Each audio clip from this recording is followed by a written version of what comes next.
அங்கே விட்டோம்னா இங்கே வீட்டில் வேலை பார்க்க முடியாது. ஆமாம் ஆமாம், அங்கே போட சொல்லும், பார்க்கணும் போடணும். ஆமாம். அப்படியே லேட் பண்ணி நிறைய இதாகிட்டு.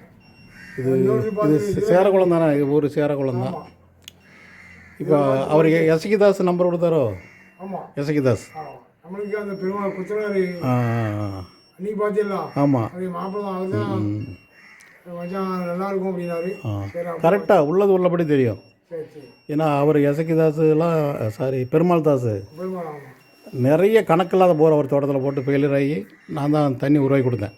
இப்போ அந்த போர் தான் ஓடிக்கிட்டு இருக்கு அவருக்கு. அவர் மூலம் தான் இங்கே ஒரு வீட்டுக்கு வந்தேன். அவர் போல வந்திருக்கோம். ஆமாம், அங்கே மெயின் ரோட்டில் வீட்டு மனைக்கு பார்க்கும்போது அது தண்ணி இல்லைன்னு ரிப்போர்ட் வந்துச்சு. உடனே அவர் மாட்டுத் தொழுவத்தில், இந்த மாதிரி மாட்டுத் தொழுவத்தில் பார்த்தேன், அங்கே நல்ல தண்ணி. ஒன்று இங்கேருந்து அங்கே கொண்டு போயிருப்பார். கொண்டு போயிட்டார்.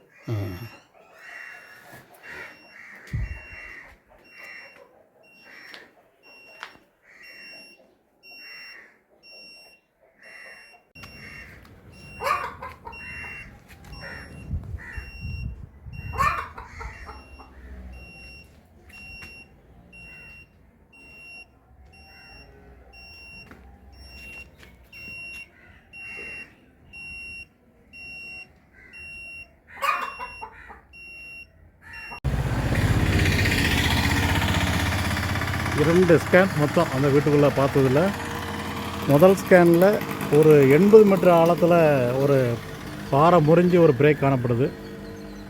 அடுத்து அவர் விரும்பக்கூடிய ரெண்டாவது இடத்துல ஸ்கேன் பண்ணும்போது அதில் 60 மீட்டருக்குள்ளே, அதாவது 30 அடியிலேருந்து 60 அடிக்குள்ளே ஒரு லேசான ஒரு ஈரப்பதம், அதுக்குள்ள ஒன்றும் இல்லை.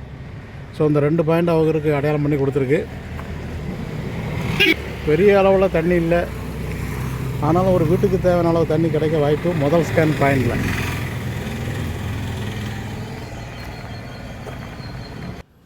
இதான் முதல் ஸ்கேன் ரிப்போர்ட்டு. 80 மீட்டர் ஆழத்தில் ஒரு சுமாரான பாறை முறிவு காணப்படுது. இது ரெண்டாவது ஸ்கேன் ரிப்போர்ட்டு. அந்த வடமேற்கு மலையில் ஒரு சிறிது ஈரப்பதம் காணப்படுகிறது. முதல் ஸ்கேன் ரிப்போர்ட் படி தேர்வான இடத்துல அதிகப்படி 300 அடி ஆழம் போர்வெல் போட்டு பார்க்கலாம். ஒரு வீட்டுக்கு தேவையான அளவு தண்ணீர் கிடைக்க வாய்ப்பு இருக்குது. ரெண்டாவது ஸ்கேனில் ரொம்ப சுமார்